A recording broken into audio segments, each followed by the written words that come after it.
Hello, my name is Eric Torres, and welcome to my high incidence program ePortfolio. This is my master's portfolio for the KU program, and I'm going to walk you through some of the components of my ePortfolio and also discuss a little bit about my perspective on some of these assignments and how I feel about creating this ePortfolio. So as you'll see at the very top are all of the classes listed that I have taken throughout the high incidence program. And in each of those classes, I also provide my artifacts and my reflections, and in a lot of the cases, also feedback from professors. On my homepage, there's a section that talks a little bit about me, why I became a teacher, and why I became a SPED teacher. Right here is a quote that I absolutely love. I feel like it truly embodies the purpose of a teacher. And moreover, towards the bottom of the website is a little bit more information about myself and how I feel like this program has really provided me the tools necessary to help me be prepared to be a SPED teacher. So what I'll do is I'll go through some of these here courses just to kind of give you, just let you see what all entails.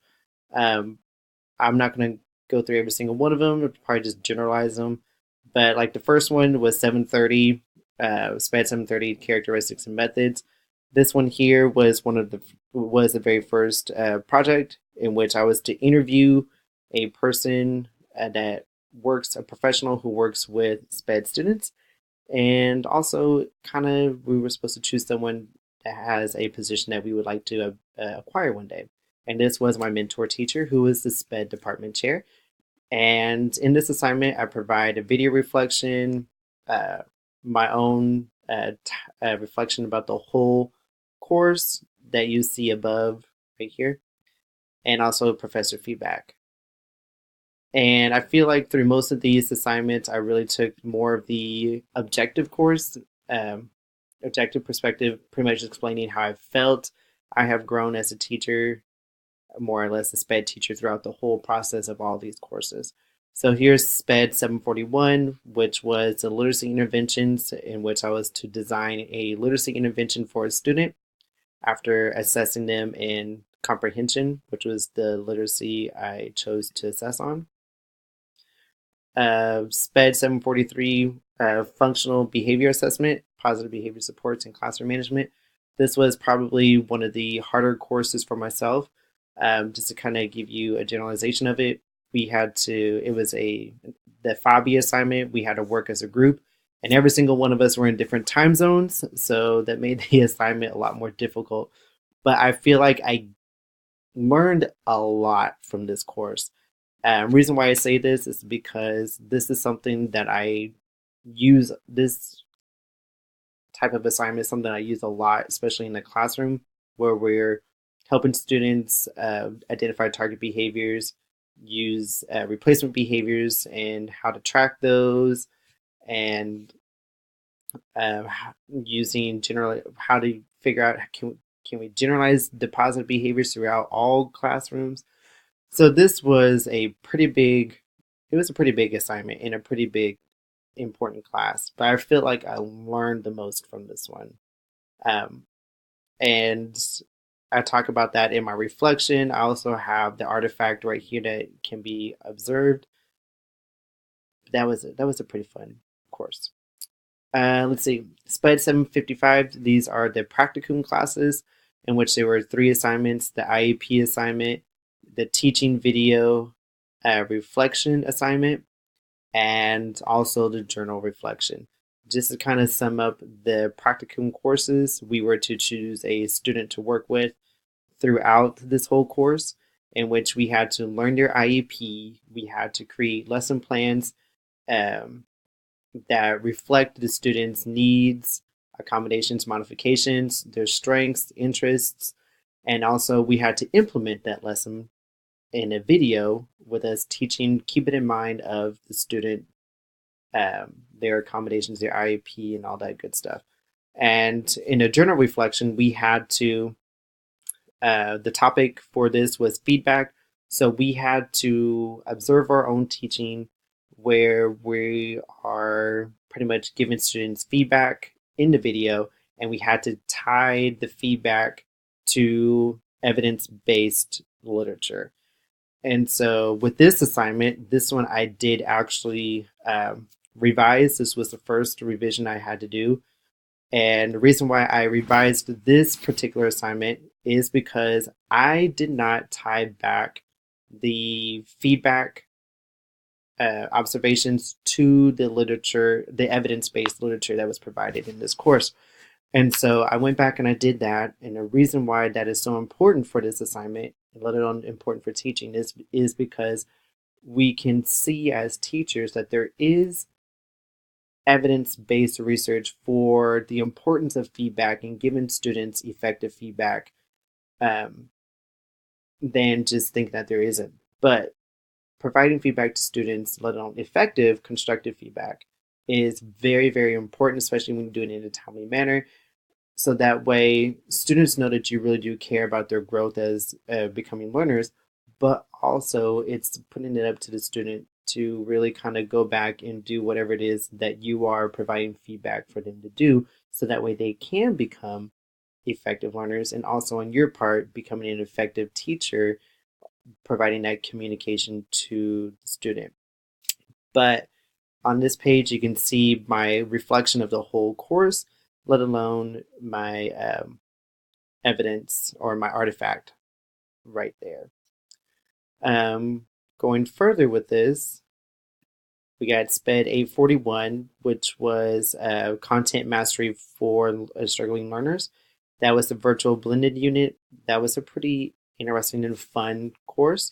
And you can see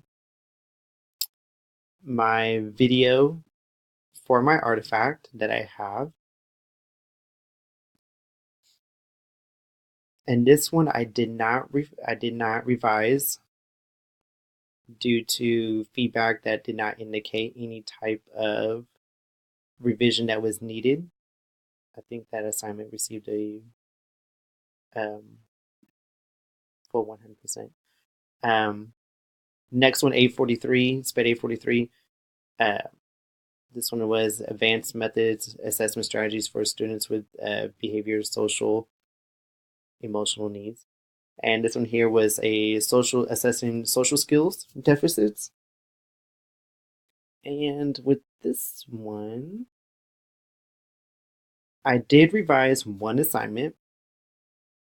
That was part 2, and that was because let's see, I did not provide my own direct interpretations of observation analysis, and so I had to go back and redo some of the assignment so that way I could really incorporate and get full points.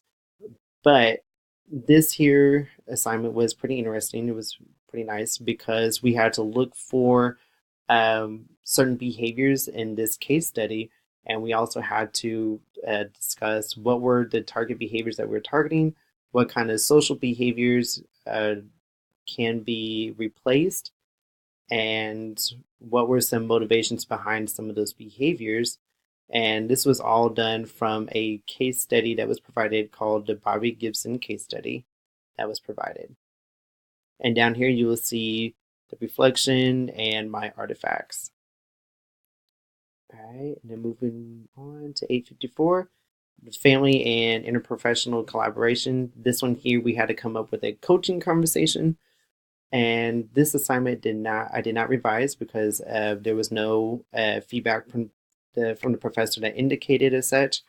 All we had to do was come up with a whole coaching conversation that pertained to one of the 3 scenarios that were provided. And then you can see I got my reflection that you see above here, and also my artifact. And then now we get into the second practicum, which is practicum with children with youth and disabilities, high incidence and adaptive. This is assessing student learning. This project, this whole practicum was all about assessing student learning using the I am determined website and social skill. It was a culmination of all the previous courses after the first practicum. So this one was assessing student learning, and this one was a pretty involved course I really enjoyed. And with this course, I really feel like I did grow as a teacher with this because I learned so many of the tools out there that I can use to assess student learning, such as Google Classroom, Socrative. There's all types of formative assessments I can do, such as Flip Quiz, to see where gaps are in student learning and how I can intervene with those. And this was the teaching reflection of a lesson plan that I did. Again, with these teaching reflections or these videos, I feel like I really grow every time I do these because I see where I can improve, how I can better teach certain scenarios or certain topics, and I can implement changes if needed. Journal reflections. This here was a reflection of the whole video and lesson plan. And these journal reflections were based on the Universal Design for Learning, and so also with the Danielson framework. And so with that, I had to incorporate what I saw in the video and pretty much attach it to attach it to Universal Design for Learning, the step 5 of it, which is instructional planning and reflection of new and understanding, and also the Danielson framework. So I'll just keep going with this here. One of the other classes was Transition Education Services. This one taught me a lot about transitions or transitioning into adulthood and how it incorporates with IDEA, which I felt like was very great to learn about. I also learned how to do the Indicator 13 checklist to make sure my IEPs were in compliance. And so I really felt like with this one here, again, I took the objective way of pretty much reflecting and seeing how it helped me as a teacher. The next one I did was the EBSI 715 research methods. This year, the whole course taught me all about research, and I really felt I learned a lot when it came to research and data collection and how to analyze it and what types of data there are. And I have my artifacts and reflection there for the course. And then that pretty much wraps up the website. Doing a e-portfolio, I felt like was it was great because I got to go back and reflect over these courses, and also it helped me kind of like refresh my memory as I was going through this. But I enjoyed actually reflecting about these courses and reflecting these artifacts because these artifacts were very important for my learning in becoming a better SPED teacher. And so doing this e-portfolio, it was a to me it was a positive experience, and I really enjoyed making this. I thought it was very interesting and very fun. I've never made one before, and so this is something I really do look forward to doing in more situations. But it was great, like I mentioned, to go back and reflect on these courses and these major artifact assignments. Um, I learned a lot coming from SPED 730 all the way up to the very last course, the EBSI 715. Um, so this was quite a bit of a journey that I really enjoyed doing. I really felt like as a teacher, I've gained the tools, the appropriate tools needed to become an effective SPED teacher. And I utilize a lot of these tools here. And so this is something I plan on doing a lot in the future, utilizing these tools and helping my students become the best that they can be in my classroom and outside the classroom. So on that note, I really do appreciate you watching, and thank you very much.